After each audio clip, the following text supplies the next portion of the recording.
Welcome back to the last lesson of this section. So we will discuss feature scaling effect on PCA, and we will see also the scree plot. So we said before that principal component analysis is not robust to the scale of the features.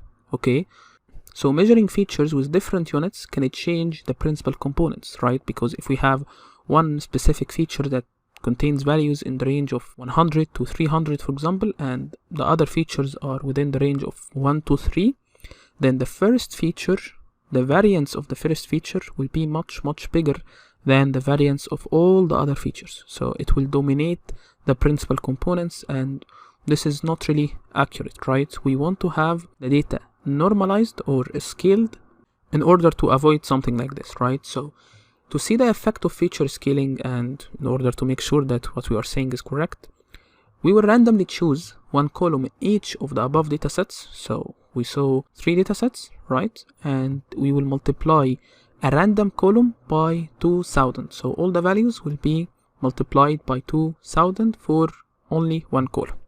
So how we are going to do this?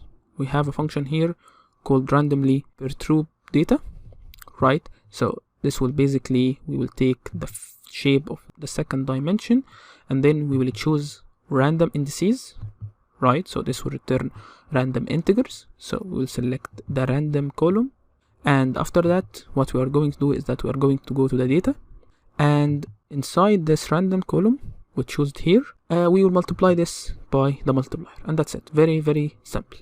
Okay, so you multiply the values in this index by the multiplier, and this multiplier by default it's 2000, but we can decrease it or increase it if you want. Now we have the scree plot. So what is the scree plot? The scree plot is basically a visualization or a plot or a graph for plotting the proportion of variance contained in each individual component. So it's very simple. We will just perform my PCA, right? And we will get USV, we will get the eigenvalues, the significance, sort the significance, and then what we are going to do is basically using the plot, right? The plot inside Matplotlib, and we will just plot the significance, the accumulated significance. Okay, you will see it in just a moment, and this will be the principal component and the explained variance ratio. And after that we are also going to implement another function or define another function called plot component vector. So the scree plot will plot the proportion of the variance, and this will plot what? It will plot the significance. So the difference between this and this is that basically we are using here cumulative sum of the significance here, and here we are only using the significance. We will see this in just a moment, right?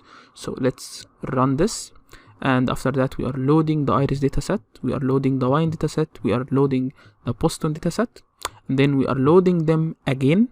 Okay, but this time we will multiply these, right? So what you are seeing right here is that we are going to apply PCA on data, okay, on the original dataset for the iris dataset, and before doing the same for the second dataset, the iris dataset M, we will call the function we defined above, right, which multiplies a random column in the data by a multiplier. So the same data, but one feature will be randomly multiplied by 2000, right? And after that we are getting the independent features, the intrinsic dimensions, and we will print the independent features and intrinsic dimensions with no multiplication and after multiplication or with multiplication, right? And then we are going to call the scree plot and the plot component vector functions, right, using the multiplication and without the multiplication. So if we run this, what you are going to see is that we have an error here because we didn't call this or run this cell. So if we run this right now, let's understand the output. As you can see, without multiplication, right, we have 4 features, okay, independent features, and the number of intrinsic dimensions is 3. So we need 3 components in order to explain 98% of the data, the variance of the data, right? And this makes sense, and we saw this before. Now after multiplication, after multiplying a random column by 2000, here we have the intrinsic dimensions as 1, and this is very worrying. Why? Because the column we multiplied with 2000 is now the dominant column So PCA thinks that using this column alone, we can explain more than 98% of the variance, right? So this is very, very important. The number of dependent features is the same, no difference, right? Because scaling or no scaling will not really affect this, but it will affect the number of intrinsic dimensions we need. Okay, now let's see the scree plot with no multiplication. So this is the scree plot, right? The first principal component, the second principal component, the third principal component, and the fourth principal component. So what you are seeing here is that using only one principal component, right, we have around 91% of the variance explained. And using two principal components, we have around 98% of the variance explained. Three components, we have around 99, and then with four components, we have 100% of the data explained, right? So this is the scree plot. Why this plot is important? Because sometimes you are not sure, do you want a specific number of components or you want a specific variance ratio, explained variance ratio. So what you are going to do is that we are going to plot this plot and check and say, okay, let's say I'm satisfied with this plot, so any other components are not really adding anything, right? So you will see here that we have two components corresponding to 98% of the variance. So if we select two principal components, the first two principal components, then we will have 98% of the data explained. So the scree plot is just like this, right? This is how you read it and how you use it. For the component vector plot, it's different, right? So it's basically saying for each of the principal components, right, how much variance or how much explained variance you can get.